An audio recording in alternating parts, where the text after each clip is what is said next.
That's my Okay. cue. I think we're recording, gentlemen, are we not? You're Yes. on. We're on. My God, we are ready to go again and raring to check out the cosmos. Ladies and gentlemen, welcome aboard. The gentleman you see on the screen with myself, Ronnie Herron, the host. Going to cover as much of the cutting edge cosmology as we can this week again on our proud little weekly vlog for the Santa Barbara Astronomical Unit. We call it the SBAU Astro Hour. We got 204 of these programs in the can. You can watch all of them.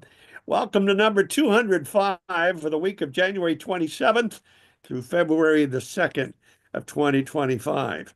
Different longtime members of the club on the screen, some of them on the board, including myself. I'll introduce you to them in a moment. We meet, at Santa Barbara's beautiful Museum of Natural History up in Mission Canyon. And fact, kind of interesting coming up, our first of the week, our first of the month, first Friday general meeting on the second Saturday star party. I'll get this out, are on the same weekend. Basically, they're usually a week apart, but that's coming up in about a week. And here are the topics we're going to cover this week. The two comets, both named Schwassman and Walkman. We're going to cover where they are. Going to focus on NGC 3384 out there, an elliptical galaxy in Leo. The moon, where is the moon? It's a new moon occurring Wednesday, pre-dawn. We're also going to focus on planets, such as our big gas giant brother planet Jupiter. Also, let's see here. There's a planet we'd love to call Doug, but it's the seventh planet out there. It's called Uranus. I'm sorry, Uranus, near the Pleiades, as well as what's being called a charcoal planet, way out there in Exo. A great place sounds like to have a barbecue, called WASP 104b. And then there's the planet that President Jerry, I'll introduce you to here in a minute. Facts are sent to us, identical to Earth, orbital space mirror around it. Is this coming up on the screen? No, that's the comet, isn't it? That's a comet I took, a neowise. That was from my deck with my camera. Yeah. But what I'm talking about is that silly, it sounded like National Enquirer front page article that Jerry sent us, and I sent you a copy of The Onion. Yes. And you know that's all spoof. Yeah, that's all like Oh, Harvard yeah, Lampoon. Yeah. Okay, well, I read it and halfway believed it, and then I realized, if I said this at the meeting, Chuck would just scream misinformation. We Speaking of all Chuck, have a space mirror. well, anyway, we're also going to talk about the Big Bang Theory. There's a guy named Alan Guth. He's a cosmetologist who answers this question about the Big Bang. What the heck? Cosmologist. What He's is he? a cosmetologist. He's a cosmologist. Oh, he did my hair last week. Well, all right. Both of them? What was the Big Bang? I knew I was going to make that mistake someday. You only sent that to me, Jerry Wilson, What? President? The That Onion? onion thing? No, I sent it to everybody for their entertainment, but it's not in today's comics. It's too long. Well, yeah, right. I didn't know if it was a talking point. No. But I couldn't figure out something. Did it say it's 208,000 miles from us? That's not even twice as far as the moon. Nevertheless, doesn't matter. Here they are, our president, beloved Jerry Wilson, married to Pat Forgey. Good morning. Thank you for running the technical and actually being the professor of these weekly little incredible Broido Hall lectures. And outreach coordinator, Chuck McPartland, in front of the Ukrainian flag, married to our merchandise manager and now second year treasurer, Pat McPartland. Tom Whittemore is married to Maureen. He's with us, former Westmont guy who had an incredible teaching career out there, runs our newsletter.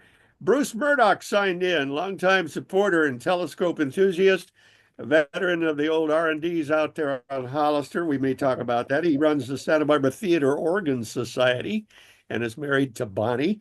And Tim Crawford joins us, resident lens and telescope expert.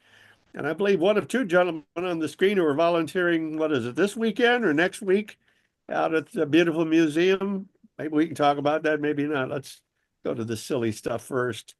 Maybe we'll get an outreach report. We get mailed these or forwarded these incredible, silly science cartoons, including a couple of thought provokers. I sometimes like those as well.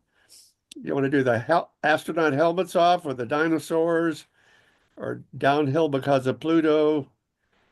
Captain Jerry, who is our Captain Kirk of the Starship, will start the hour with levity. This is number 205. And he's the president. I'm a heartbeat away from his job. Are we stalled? No warp drive today? Oh, here we go. Oh, now this is different. I didn't see this. So you're Yeah, going there's to, a few here repeat, that I found actually. that I didn't share. This is the Okay. circle of AI life. Humanity researches AI. Humanity perfects AI. AI perfects itself. AI enslaves humanity. Solar flare disables AI. Humanity worships the sun god.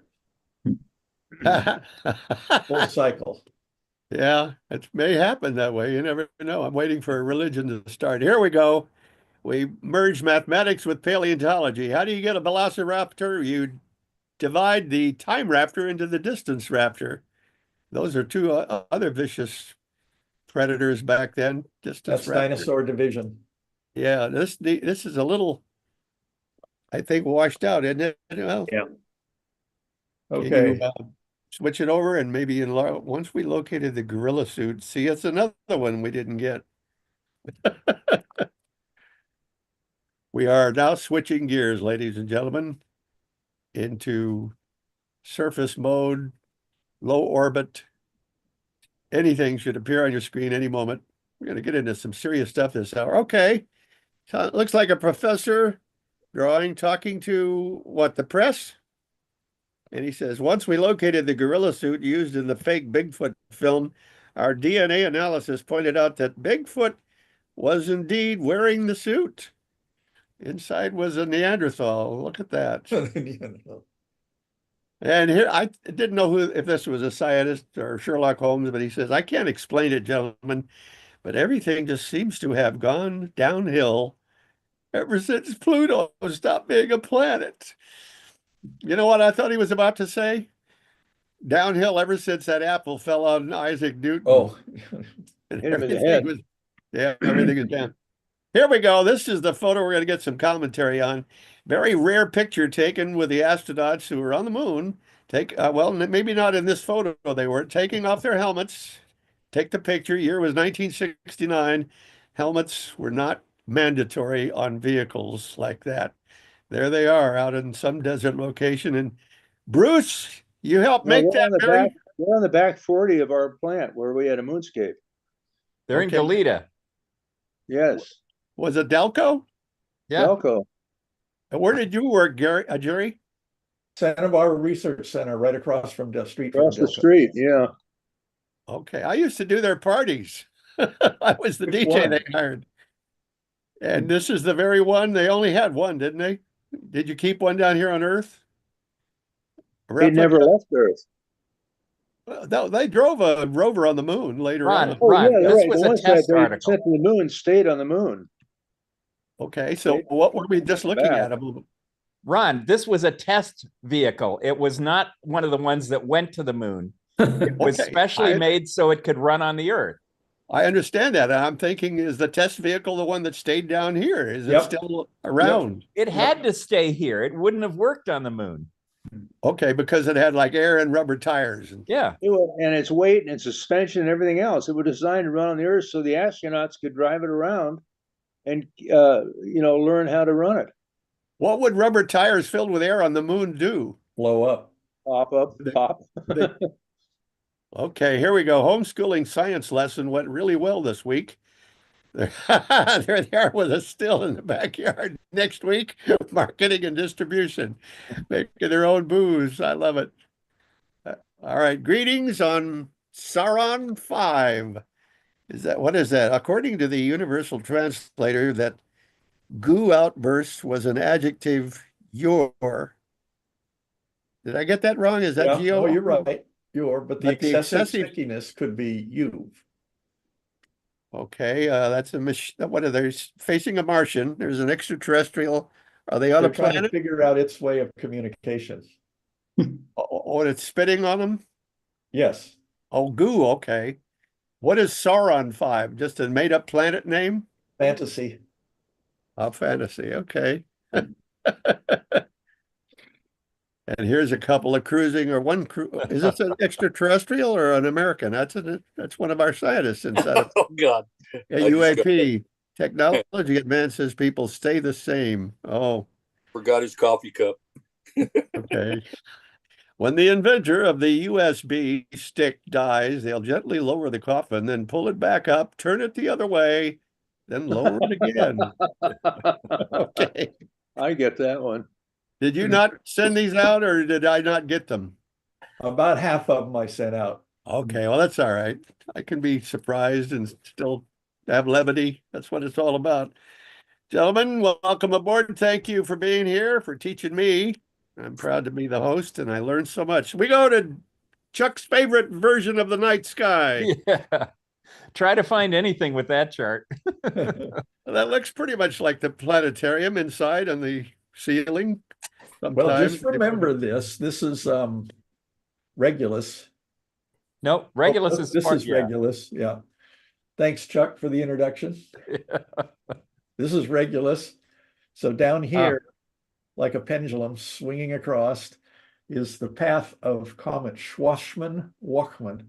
Picture Daffy Duck trying to say that. Yeah. That's number one, right? No. There's two of them. Yeah, looking at the astronomy website, they talked about comet Schwarzmann-Walkman 1, which I got a lot of this from. And then I researched a lot of other things, and I found there's a Schwarzmann-Walkman 3 also, and I got the two all mixed up, so I thought I'd just make it about both comets. So we'll see if I got them straight. So Those the two. number one is in the current sky between January 1st and 30th. So we're about 27. So we're right there. So remember that position. And this is 1 degree. So we're about 1, 2, 3 and some degrees below Regulus. And remember that this is oriented north-south and not necessarily to your zenith. That's true.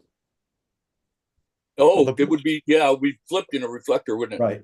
Yep. Okay. So here, now this one, you see the lines go this way in right ascension. So north is up here and Regulus is here. So that comet would be, unfortunately, degrees are not marked on here, but the comet would be right about in here at this time. That looks right. So it's a good area to look for this. There's a lot of other things around here, especially this little cluster of the, well, first of all, over here is the Leo triplet. 2 of them are shown. Here's another one, the Leo cluster, Leo small cluster, it's called. So there's a lot of stuff up here, and this is looking about midnight. So this stuff is rising around midnight. The horizon's just out of the field of view down here in the east. That's new to me. I thought they were both the Leo triplet, but they're sometimes referred to as different triplets. okay. See, where's the go-to thing? So this is that triplet with At the hind legs, what's that? at the hind legs, 65, 64. No, this this is the not other that set. triplet. This is M105 and NGC 3389 and 3384. And those are the ones Oh. that are up here. See, M105 is there. Oh. It's a little cluster around there. That picture does not include M95 and M96. It's just real tight around there. One is Chuck, a did you want to cluster. say something? Somebody's a cluster. One's a cluster, and 2 of them are galaxies, or are they No, all they're three? all Two of them you galaxies. can They're all tell- galaxies. Okay, they just happen they're to all be clustered. galaxies, but 2 of them They're are not- elliptical and one of them appears to be spiral. They're not the little orbiting satellite galaxies of the Milky Way. No. Oh, No, no, these these are are far out in 22 space. million. 105 is about 22 million light years out. Yeah. And it's You have to go to magnitude some- 9, so you need a pretty good scope to see it. Okay, so they're near each other, relatively speaking, right? Because we see them in the same picture, right? Yeah, but they don't have common redshifts, so they're not in the Hickson group of galaxies. Oh, wow. You know, they're pretty easy to see in a 12-inch. I'm not I sure was what looking the for little the guy down left, magnitude here, though. but they don't have that. I don't know about the little guy down on the left. I don't think I've ever seen that. Okay. Actually, he's a big guy. Yeah, just It's farther just away. far from us. away. But Yeah, would it be? NGC 3389 is the one in the lower left. It's a circular. What do they call the two big ones Elliptical. on the top are elliptical. The others are spiral. The This other is one. this is M105. Are you This sure? is NGC 3384. Actually, those are I flipped. think you flipped them, Jerry. Yeah, I did? yeah, I think 105's on the right. It's about magnitude 9.3. that's It- right. Yeah, okay. You're right. Mid-right is M105. This is 105. No, No, the other one on the right. Huh. Right. Yeah. Okay, where I got the caption for this is I got it wrong. Okay. You mean it's Wait. reversed? Yeah, and I Okay, think the one on the M10 upper no, left you're isn't that right. 3380. I'm reading it wrong. This is M105. Yeah. And Yeah, isn't that you're right. 3384 up on the left? 3384 is upper left. Yeah, okay. 3389 is down here. That's a tough one, I think. See. Can I You throw think in a this is a collage? No, this collage? is an actual photo of them all in the same field of Mhm. view. But now I mean, did they take them separately and process them separately, then put them together in their spots? no, I think it was one exposure because you can see there's a blue line there from an asteroid or a satellite going through. Mhm. Oh yeah, I saw that. Yeah. Tim, I you ever try see to these? avoid collages unless it's really announced that it is a collage. Okay. You ever So see this these, is- Tim? No, I've seen 105 and Yeah, was yeah, 95, okay. 96, but never these. Okay. Okay. Well, I think this one is a tough one. Very 'Cause- hard. That's Yeah, hard. 20-inch diameter telescope F8. Oh, Yeah. That's Funny, like a Hickson galaxy. It's pretty dim. A couple of stupid questions about galaxies. Could I Yeah. interject here? Go ahead. It looks like two of them may be elliptical, the other is a spiral. Am I correct? Yeah, I think it Yeah, I does think kind of that's look right. spirally, yeah. Okay, Mhm. what's the difference? I mean, I know they look different, but are the ones in the elliptical, are the stars moving around in orbits, or is it just a big, huge, giant version of a star cluster? both. Everything's in an orbit, I knew always. about that. And they tend to be older stars. That's why they look more yellow. Yeah. Right. And ellipticals, Ron, tend to be, nice cannibals. So they grow and they grow and they grow by, gobbling up other stuff, other galaxies. oh, Yeah, oh. these are the ellipticals are made up primarily of billion-year-old population 2 stars. Right, pop twos. Yeah. And But the it's- more recent stars like our sun is population 1. But it just seems to me that the ellipticals are operating under different physics than a spiral. The spiral needs Oh. the rotation. Oh, and no. No, they still Not that we rotate. know of. They still do the same thing, even though Yeah. they don't form arms. Now, there is a sort of a conversation going on among astrophysicists that dark energy might be due to the repulsive force, a repulsive version of general relativity, because that solution is permitted in Einstein's equations.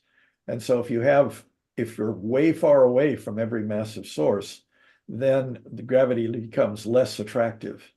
If you're really close to a source, it becomes more attractive to a mass it is. So the fact that things might be slightly different depending on where things are located, because time is different in different parts of the universe.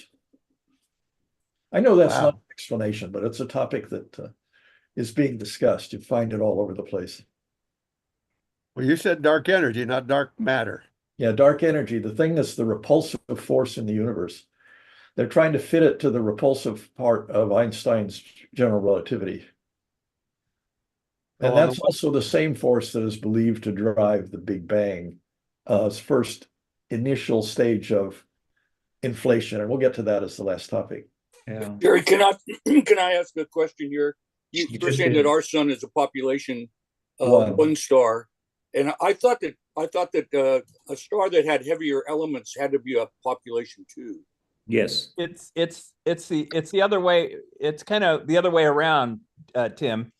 Population 2 stars are are older than population 1 stars. Yeah. Mhm. Okay. That's right. But they're not devoid of heavy elements. Population 1 stars have more heavy elements. Oh, they do. Well, they're the current stars, aren't they? The threes are the early. Population 1, they're counterintuitive in their numbering. Yeah. Population 3 stars are the very first ones of hydrogen. The ones we have now, like our sun, is population 1.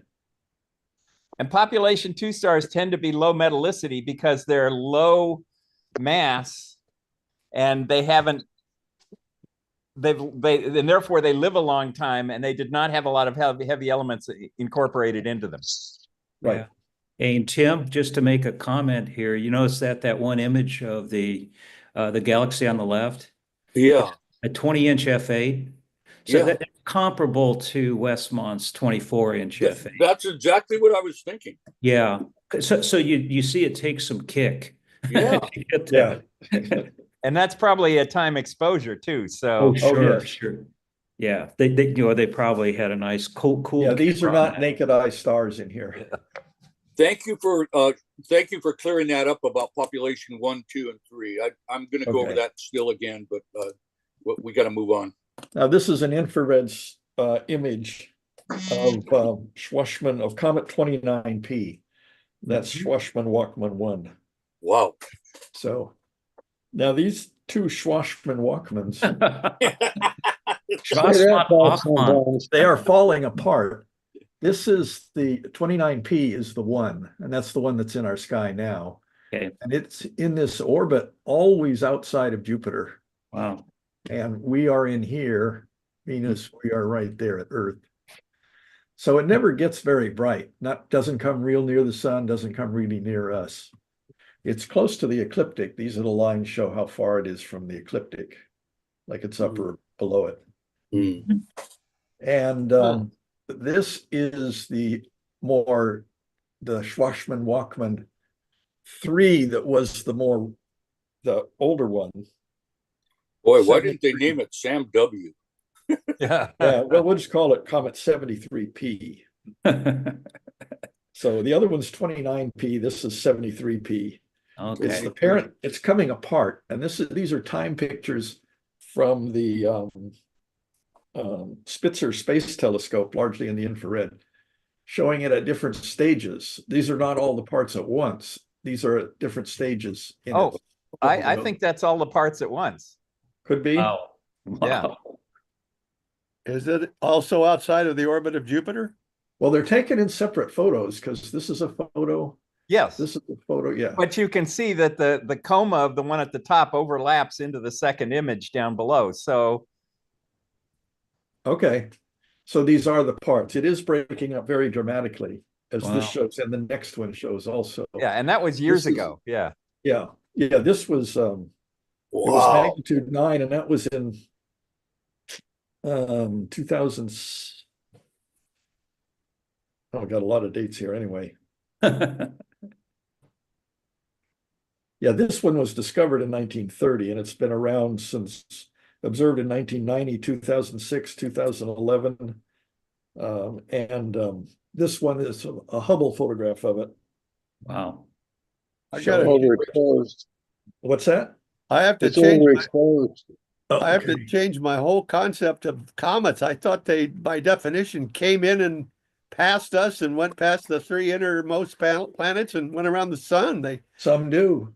This is almost like an asteroid. It's in orbit in a circular solar orbit, just It's like similar to what are called centaurs, which are like the boundary between comets and asteroids. There are centaurs that are like comets that have used up most of their volatiles and they orbit farther out and they're only active some of the time.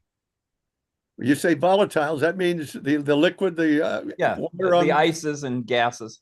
And so none of those millions of asteroids have that stuff inside them, so they're not comets. They don't. Yeah, make no, it- they have it. They just aren't expressing it. They may be interior, they may have a Right. crust that protects it. But And they yet have these that suckers- incorporated in them. It's not an either or. It's a continuum. Think of the tail the Earth would produce if its orbit was elliptical and it came closer to the sun than Mercury. Yeah. Well, we're closer than these things, and they have tails. They're even further than the asteroid belt. And asteroids Yeah, with their- water Their apparently don't make. thermodynamics is on a colder scale than ours is. Yeah. Well, these are gases that came out rather than liquid water. Oh, really? Yeah, Well, I mean, Yeah. not 100%, but CO2, CO2, CO2, carbon water monoxide. probably came out as Carbon gases. monoxide. CO1, yeah. and all that. Okay. methane. You would think there'd have to be something solid to make it reflect. If it's a gas, how in the world does the sun hit anything if it's a gas molecule? Because it bumped off a lot of the dust on the comet when it burped out. Yeah, there's not only solid dust, but the gases will fluoresce. Well, they will. Even though they're rolling around in space, it's just simple, what, They get molecules? hit by a photon and then they dump that energy out in some way later by emitting another color photon. And so these two Eastern European guys, Wassmann and Stockman or whatever, They are were really- German. I think Well, they're they're very German, Schwassmann, Wachmann. Yeah. They were Yeah. at the, oh geez. Yeah, Probably- Wachmann is German for somebody who watches something. Yeah. I'm not sure about the Schwass. I owned a Sony Walkman once. It's not a Ah. bad, never mind, shut up. That also sounds like the nice name for a good deli, doesn't it? Well, Japan came up with the Walkman, but that was in the 80s. We all had one. Yeah, WALK. Yeah. Okay, so there goes everything I've ever known about comets. Now they can be out of their own orbit. I can't believe this. Okay. Well, anyway, I learned about the methane in comets from an English speaker, and every time you say methane, I think of it as methane. Methane, yeah. This is my Methane. friend Wayne says that. Okay. Now, one of the events, we do talk a lot about planets, and let's see, when is this? This is a transit of, this will be around sunset today. Jupiter in the constellation Taurus at about 6:40 p.m. Okay. No, that's 5:40 p.m. That's 6:40. Yes, six. Okay, good. Yeah, thank you. Should be plenty dark to see this. Yeah, it should. Before this, they had Ganymede here doing a crossing, disk crossing, but that was during daylight, so I left that out. But in the evening, you can see the shadow of Ganymede right down here, and it's just starting its transition. Wow. So if you want to watch for that and the seeing permits it, it's a nice event to watch. It's not commonly, not a common target, in my view. Two of them are missing, right? Are they out of the picture? They're out further? They're out of the picture. Okay. I have to switch back now because that one will advance. Well, that was a great warp speed, Commander. And here we go again. Ah, Now this is the same picture, and this is a wide field of view. Whoops. Callisto is out here, Io is here, Ganymede is here, and Europa is here. So that's the same picture, just magnified out. If you had really good eyes and it wasn't washed out, you could see the dot of Ganymede's shadow down in this area. even though it's not portrayed as such, Io is the closest, isn't it? Closest to the planet. Yes, although it's very elongated right now. Closest of those four. Yeah. Closest of these four. Ganymede is in the far distance going around the other side or this side?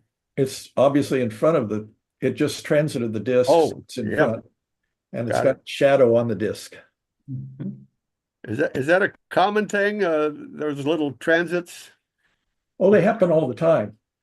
I know, but I wonder how common it Every is. night you set up and look at Jupiter, you're probably not going to see one.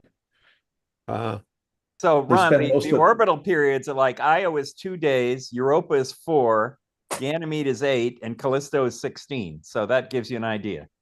I understand that, but they have different orbits that don't always go exactly between the planet and the sun, right? Yeah, the plane of their orbit is tilted. Tilted, Yeah. but not much, except for Callisto. Yeah. Okay. Io, I would think, would always transit, wouldn't you think, being that close? Quite often. And it is a volcanic monster. It is.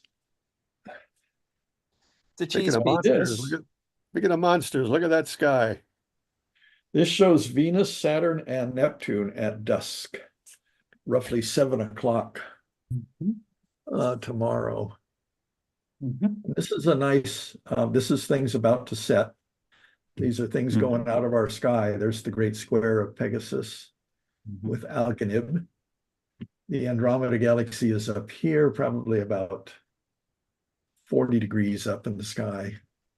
These are fairly close. Saturn is setting at 7 o'clock. Venus is there, very bright. I'm sure you've seen that multiple times. Very bright, yeah. Yeah. And Neptune is not bright, but there it is. And now does this one include? And I saw Dana come up this morning at 5. Wow. And Vega came up at 3. Dana came up at 5. So they're about 2 hours apart on rise times. Do you have Okay. insomnia? Yeah. Yes. Oh, No. It just it's just easy to do from the yeah. No, I was just kidding. bedroom. It's been cold lately. Yeah. There's a I was frost in the warning house. I tonight. was in the house to watch these, Ron. Oh, okay. Yeah. Okay. Well, right now it's 55 degrees outside. That isn't particularly warm. But this is the best viewing time of the year, isn't it? Dead winter. It's there's got no a very clouds, nice yeah. sky if it's clear. It's got the brightest stars and a lot of nebula. Mhm. Yeah. It's a trade-off. What in the world is this our moon? Mhm. This is a planet of many moons. Oh. Sun up here, Earth here. This is the moon at its new phase. So if it were in the right place, if its orbit were tilted the right way at this time, we would get an eclipse, but no eclipse today that I know of. Oh, and this is not today. This is what is this, Thursday or Wednesday?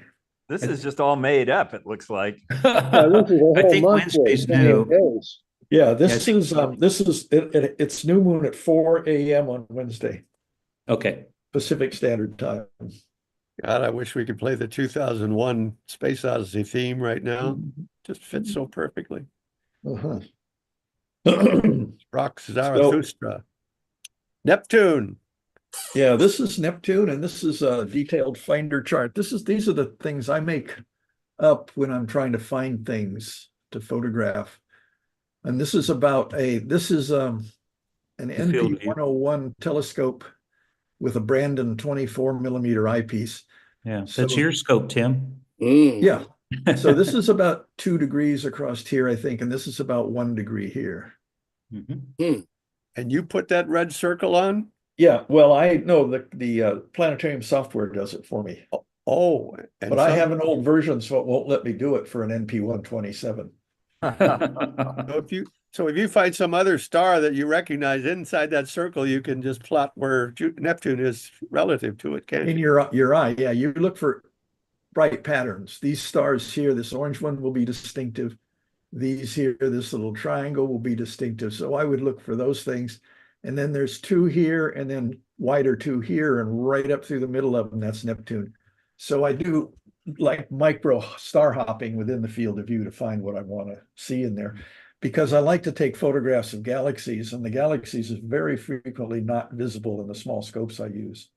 So I just aim I'm pre-focused, and I aim at a blank spot in the field of view and take some trial short pictures to make sure it's there, and then I start taking longer pictures.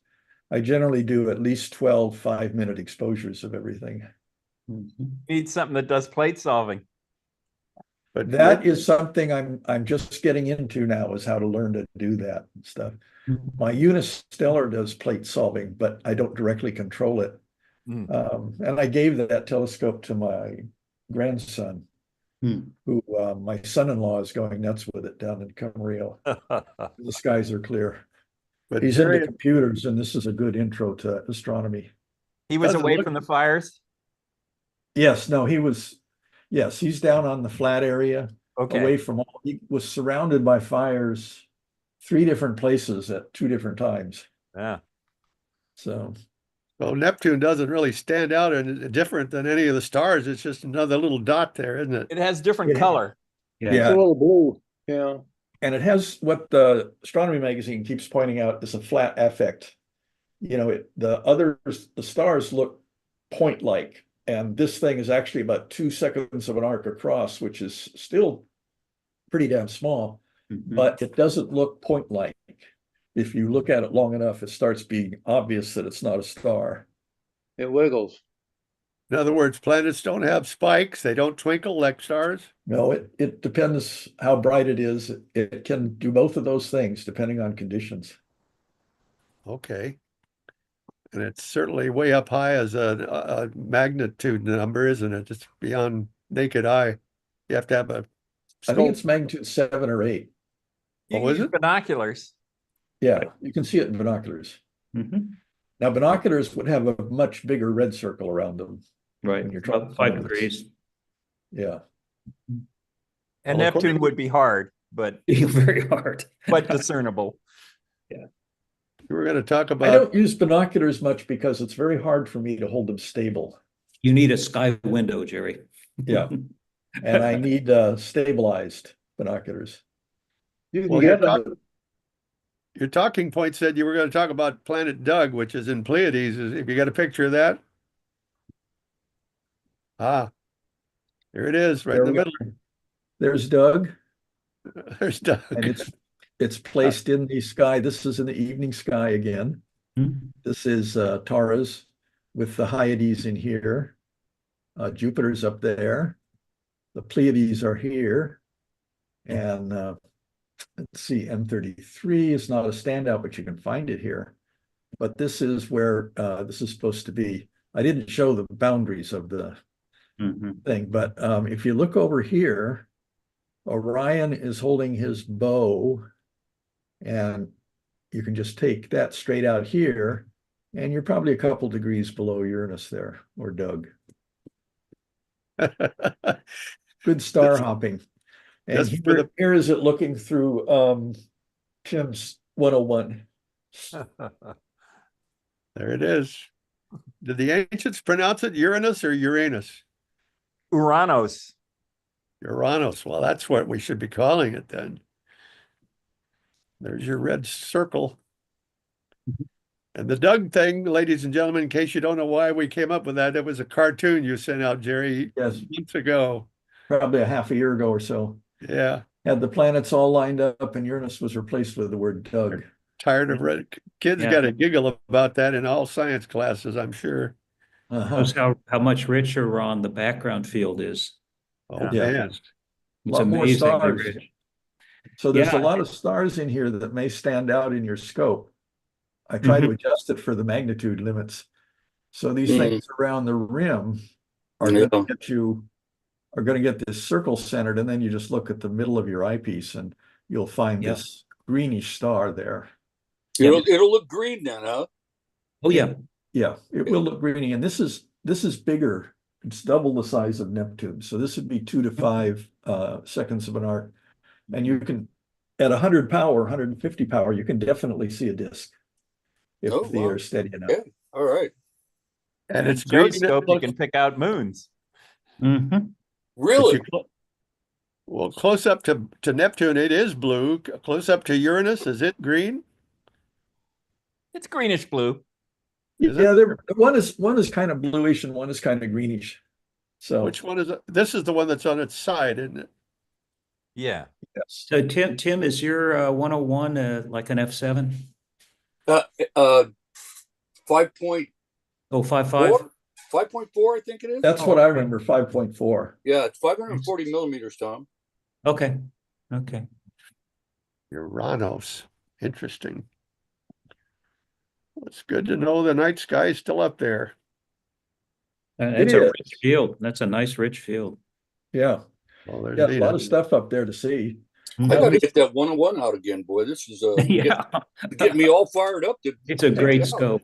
It's a great scope. So Yeah. is my Copy 85. down those finder charts and use them there. Yeah.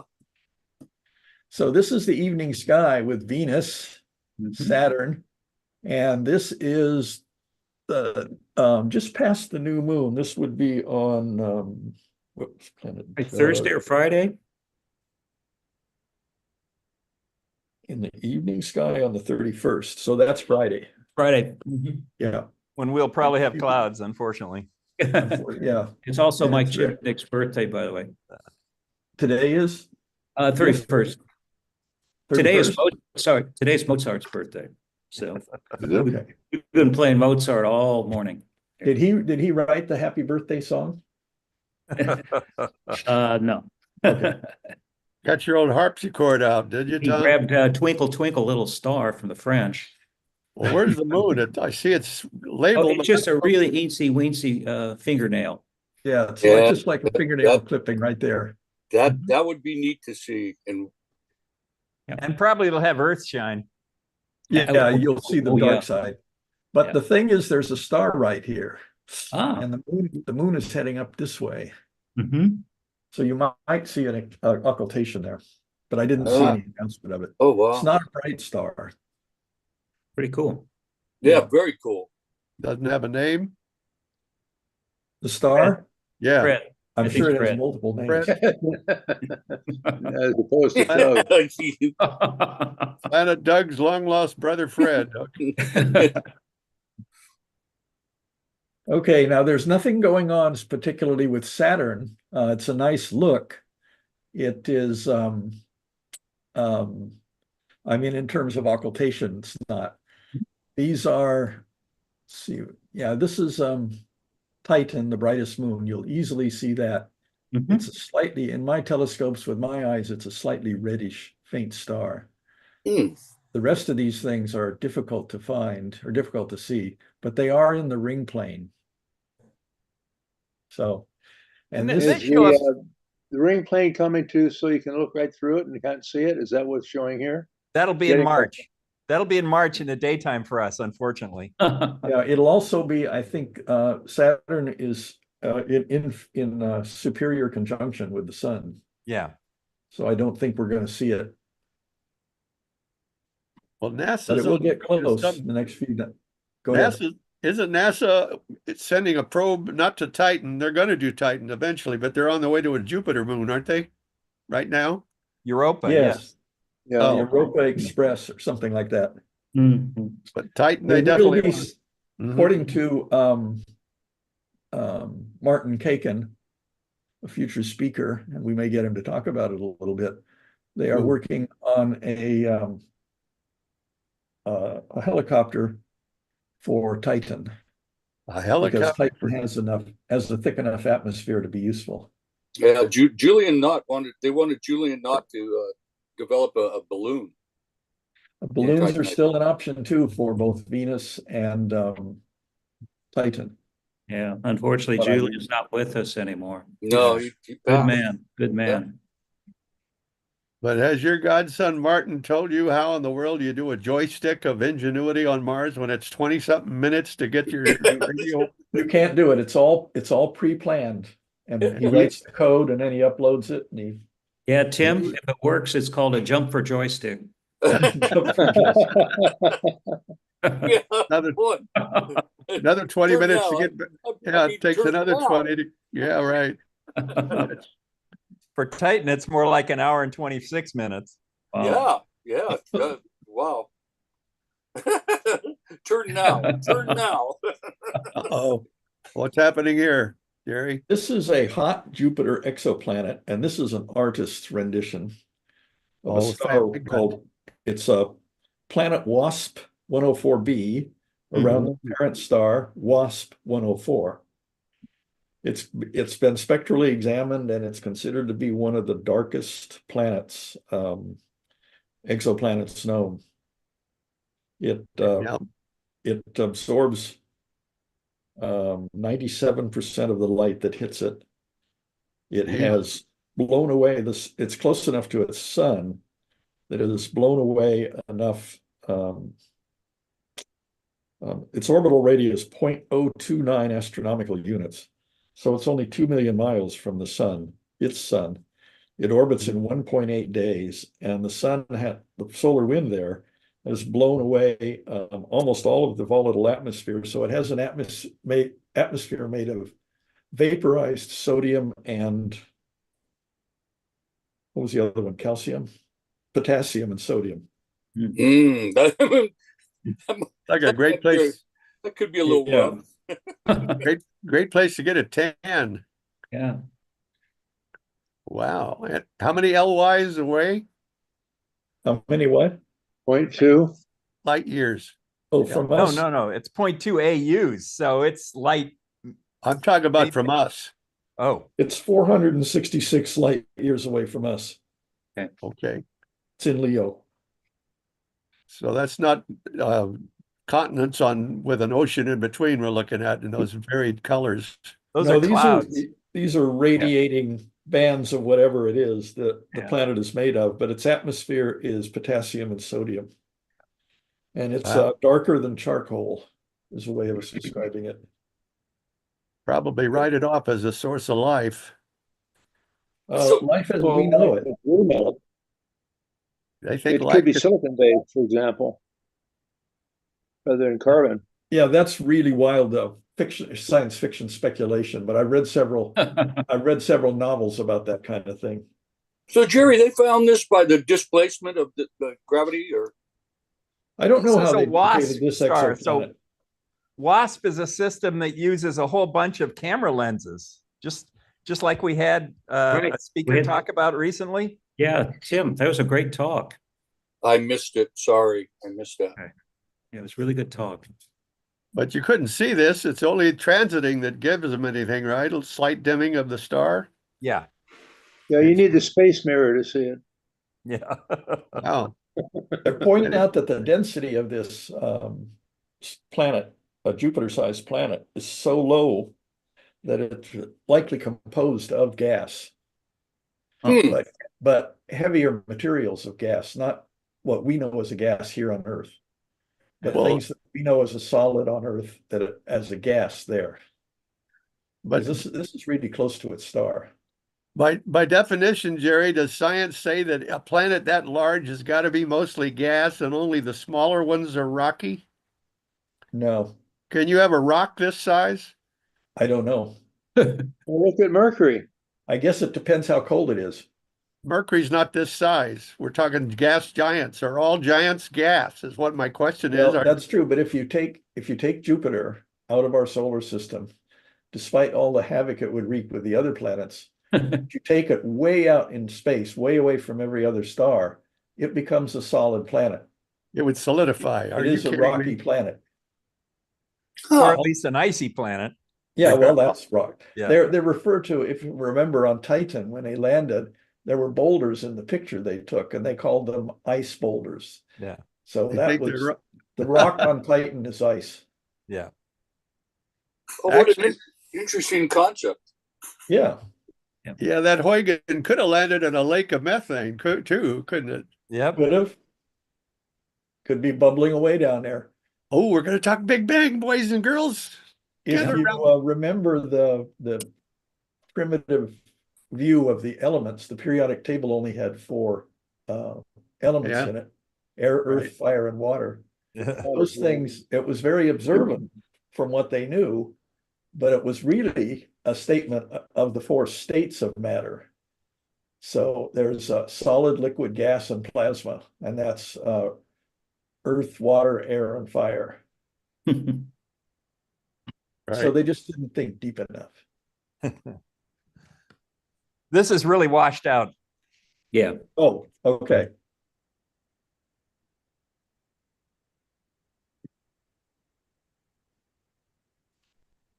Even though oxidation fire only occurs on Earth, right? Other kinds of fire, such as fusion, fission. Anywhere you have oxygen, you can have our kind of Exactly. fire. That's why I say it only happens on Earth. No, there's oxygen all over the place. Is there enough oxygen on other planets that something could burn down if they had trees. I guess Well, you don't need tend to find carbon. free oxygen because it's so reactive, but it's already burned, basically. Gotcha. All right. See, Well, the- who is this this? is- gases too, like fluorine is a oxidizer. Is it? Well, only Iron. oxygen is technically an oxidizer. Iron certainly is, but it takes a long time and it's not quite as destructive to us. It can Yeah. happen very rapidly. With iron? Yeah, that's, the hand warmers you get where you open up the package and kind of shuffle them around and they heat up. I That's believe you showed basically a me. bunch of iron filings that are rusting and giving away heat. Well, But look they at a don't have- thermite. Look at a thermite weld. Yeah. That's But they- iron powder and aluminum. Can you see this better? Yes, this is Oh, better. that's a lot better, Jerry. Thanks. Okay. Is this Alan Guth? Alan Guth. Booth. Guth, Guth. G-U-T-H. Alan Guth, I like that. G-U-T-A. Yeah. The story, Jerry, goes that when he actually came up with inflation, he was in the shower. He was a postdoc at Stanford. Inflation wasn't involved in banging his wife, and never mind, shut up. So they're discriminating against, they're deconvolving the first part of our universe into the Big Bang. But before that, they had this really intense period of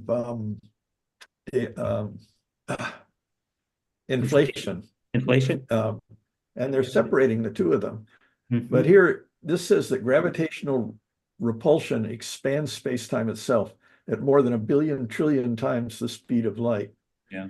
So that is 10 to the minus 12 and 10 to the minus 9. So that's 10 to the, minus 21? Mhm. 21, yeah. So that's a pretty short period of time. But in that time, the universe expanded. I've seen it explained both geometrically and exponentially.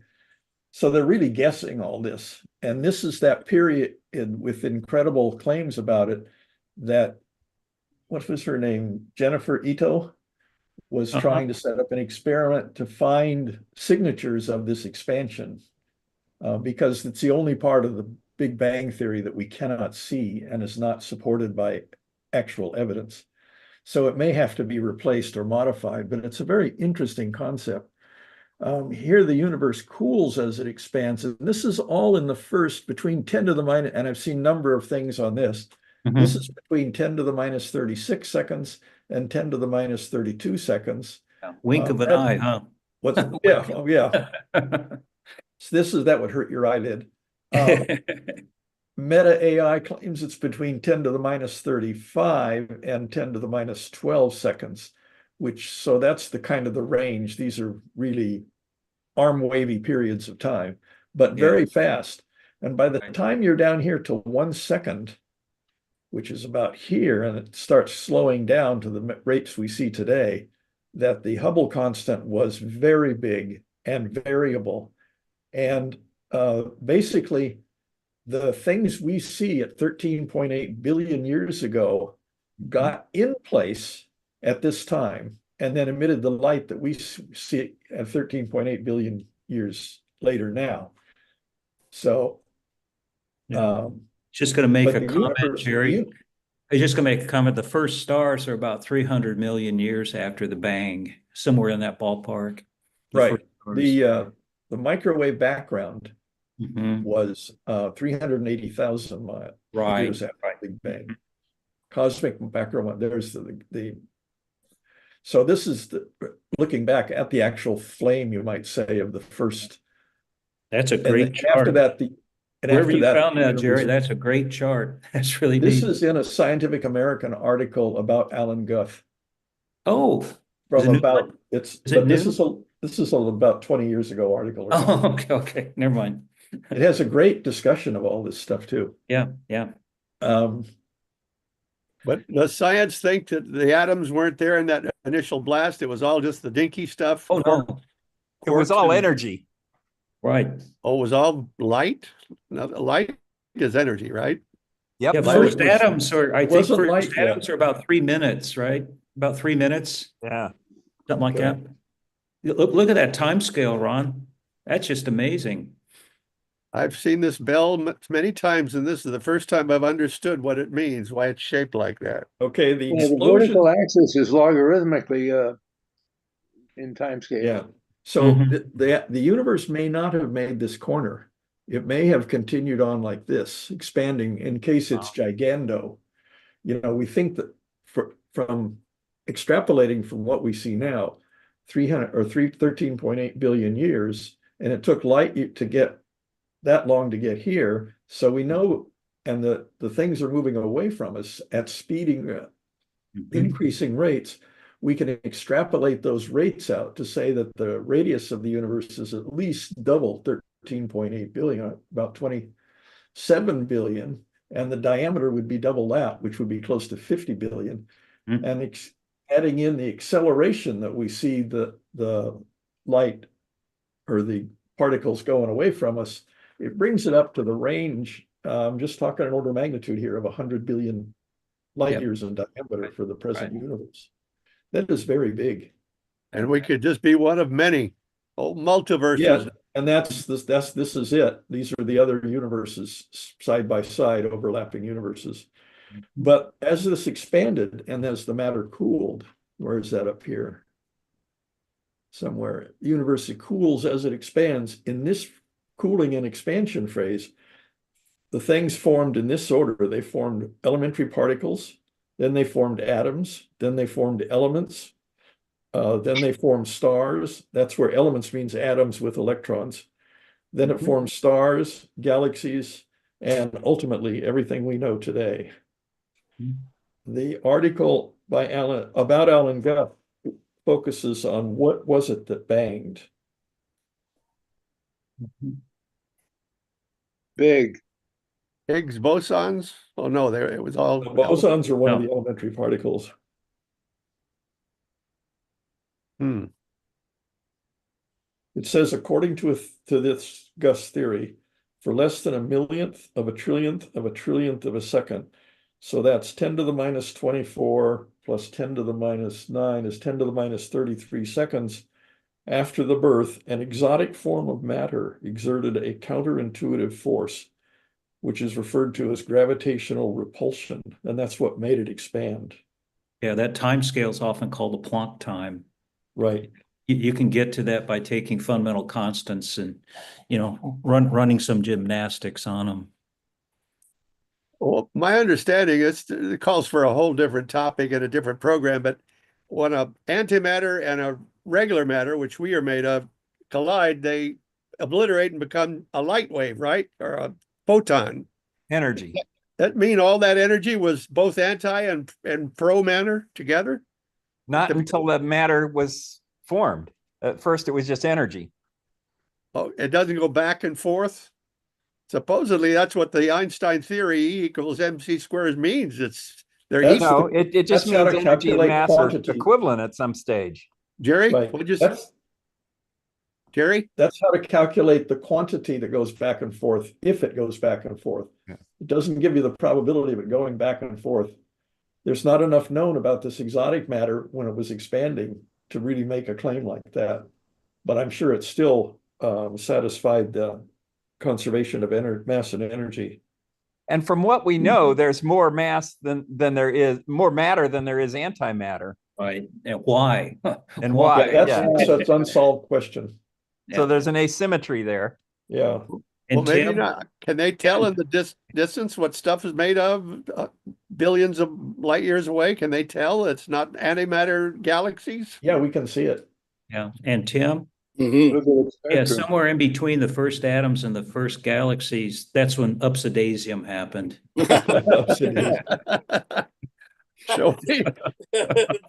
Shall I pivot on that? Cool. Should we pivot on that note and say do our goodbyes? This is fascinating. Any more to say? Oh, this is a great chart. This is a fabulous chart. Yeah, So let's Guth visit this. says that the idea is that the universe is actually eternal. It existed at all times. There is no beginning to explain. Yeah, The laws of physics themselves don't seem to make any distinction between the future and the past. but the fact that all these things inside the universe, like us, like stars, we have beginnings and ends. We all die, we get born, but the universe itself is never ending. That's a great topic, gentlemen. Thank you very much. Yeah, it's really Shall we good. do this again? How about in a week? Okay. All right. That's Come on. vlog number 205. Join us next week at the start of February. Do you have something you wanted to say at the close there, Jer? Mr. President? Yeah. Join us next week, everybody. Let's see. We got 2 programs on the same weekend. In 2 weekends, it'll be first Friday general meeting at the museum, followed the next night at the museum. We're outside for the star Sure. party. So join us again for Astro Hour number 205.